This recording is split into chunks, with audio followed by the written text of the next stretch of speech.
Hello, students of world history. Today we're going to be talking about early Greece, and this is Unit 2, Part 2.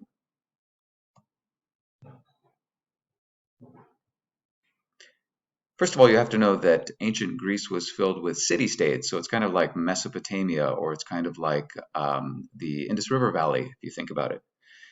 There is no empire. Part of the reason there is no empire is the way that Greece is set up. We'll talk about the geography here in just a second, but you can tell that it is on a peninsula and that there are a lot of islands. And those different city-states that you can see on the map indicate the more important of these city-states. The suffix polis, like Minneapolis, is Greek for town. And here the polis or poli are towns with a fort and land. So once again, city-states. Two of the most powerful city-states of the ones that you can see on the map were Athens and Sparta. We'll talk quite a bit about Athens and Sparta when we talk about Greece, and we'll end up comparing and contrasting them as well. A lot of these towns with forts and lands, or a lot of these city-states, had different government types. Since there isn't just one empire, there are monarchies and aristocracies and oligarchies and tyrannies as well. And we'll go through each one of those so that you know what they are. A monarchy, you probably know, is ruled by a king. We saw that happening in places like China or also in ancient Egypt, where we had a king or an emperor in China and we had a pharaoh in Egypt. Ruled by a king, far less frequently in the past, ruled by a queen. The rule is hereditary. In other words, it's like we saw in China and also in Egypt, it's a dynasty or a family that's in charge. And power gets handed down. When the father dies, power gets handed down to the son. Sometimes the kings who are in charge claim some sort of religious connection, that they are ruling because the gods want them to, that the gods favor them, and so on. Sometimes, well, not so much in Greece, but sometimes, as you know, the rulers are even claimed to be gods themselves. Rulers, monarchs, often use the help of nobles or aristocrats to hold on to land and to rule and to defend the kingdom. But there's also a rule by those aristocrats without the king having very much power or without having a king at all. That's what we call an aristocracy. It's ruled by nobles or ruled by aristocrats, and nobles or aristocrats are a special class of people. They're usually land-holding lords and usually a kind of warrior class as well.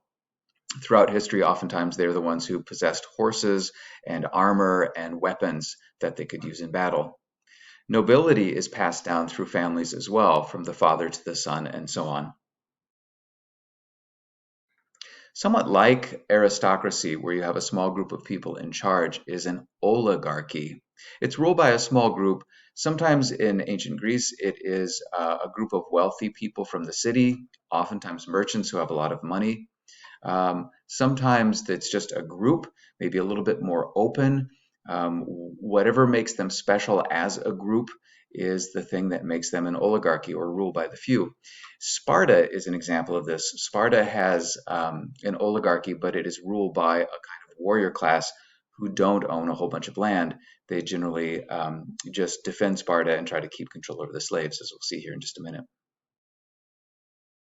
Democracy sounds like rule by the people, and it kind of is, but in another sense, in the ancient world, it's not. It's ruled by citizens, and citizens are people who live in a polis, people who live in a city or a city-state, and they belong there. They have the right to be there, and they have certain rights that belong to them because of that. When we're talking about ancient Greece, and really when we're talking about a lot of history, usually citizens are male, and they're propertied people, or they're fairly wealthy people from a specific place, from a specific city. Citizenship is handed down by family as well, oftentimes, or by residents in the city. It's really hard sometimes if you move to a new city to break into being a citizen. Sometimes you're just a kind of resident alien and you never have any power. Democracy is usually majority rule. So you ask, or you have a whole bunch of citizens who have the right to make some sort of decision, and when 51% decide that something needs to be done, then 49% simply have to accept that. The word tyrant in English now means somebody who's kind of evil and a dictator, but back in ancient Greece, tyrants were not necessarily bad people. Now, there was a lot of fighting between different social classes throughout history, and in ancient Greece it was the same. Fighting between poor people and rich people, landholding people and merchant class people. And sometimes what would happen is all of these groups of people, or some of these groups, would want to have a leader who would get rid of all of the fighting, get rid of all of the strife.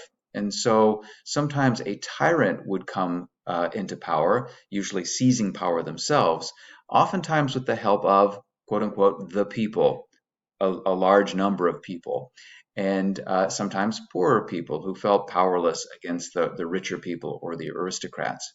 And so this tyrant would seize power with the help of the people and then would enact policies to help them out, maybe give them work, maybe provide housing for them, maybe find them food. Well, once again, the geography of Greece is something with the interaction with the environment that sets up Greece to be culturally unique or politically unique as well. Ancient Greece is made up of a kind of mountainous peninsula with thousands of islands, and civilization was shaped by the sea. It's much easier to get in a boat or a ship and sail from one place to another than to try to make your way over the mountains. This is probably why they didn't turn into an empire right away.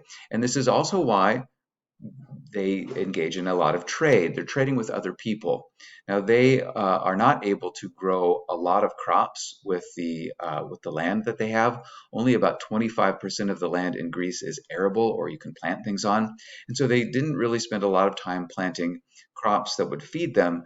They planted crops that were more valuable that they could trade with other people. Examples of that would be grapes for wine and olives that they would trade for wheat and barley and other things like that from other people. The two city-states that were most powerful and the ones that we'll talk about most were Athens and Sparta. Athens over time becomes a democracy. More and more men get to help make decisions in Athens. In Athens, they set up legal codes in order to give a kind of fairness to the people so that even poor people would know that the rich people had to abide by the same laws that they did. They also got rid of debt slavery pretty early so that no Athenian person could own another Athenian person. That didn't mean that they got rid of slavery altogether because they had quite a bit of slavery. The democracy part of Athens meant that there were various assemblies that made laws and citizens could participate. But once again, you have to realize that citizens aren't everybody and they're not even all males. They're free, adult, male property owners who are citizens and get to join these assemblies and help make decisions for Athens. The Athenian lifestyle was really quite nice and academic. They're really in favor of education. If you think about it, if you're allowing citizens to vote, so to speak, then you want them to be logical, you want them to be rational, you want them to be well educated. So they tried to educate a lot of these people, a lot of these boys and men who would become the leaders or who would become people who sit in the assemblies. Athens also was proud of its art, of its literature, and its philosophy, and the very important and well-known philosophers from ancient Greece came from Athens. Females had a kind of separate sphere that they lived in. They were prepared to be good wives and mothers. They were there to kind of take care of the home. Maybe if it's a fairly wealthy family, they have lots of slaves, and the wife and mother would manage the household and boss the slaves around and so on. Sparta is really kind of a very different sort of city-state from Athens. It too has some measure of more than one person in charge. Really, it's a number of men who are in charge in assemblies and elected officials and a council of elders. It's a small number. It's an elite group of people, so it's an oligarchy. The social classes included citizens, non-citizens, and helots or slaves. Daily life for the citizens of Sparta centered on military training and devotion to Sparta above individual rights. There isn't a kind of democracy going on. Really, the Spartans took over a group of people called the Messenians and enslaved them, and it was something like 10% people who were free and 90% people who were slave. And so the 10% who were free were really concerned about a slave rebellion. And so this is why they spend all of their time training to fight. They want to make sure that the helots or the slaves can't rebel. They don't really engage in creating any kind of art or literature or philosophy because they're just spending all of their time in military pursuits. And in fact, there really isn't very much family life either. Generally, men lived in barracks from the age of, well, when they're boys, from about the age of 7, I think, all the way until they're middle aged. And they're basically in the army as well until they're the age of 60. Women in Sparta were trained to be tough as well, in very good shape and tough in case they had to manage the helots while their husbands or brothers or whoever were away fighting.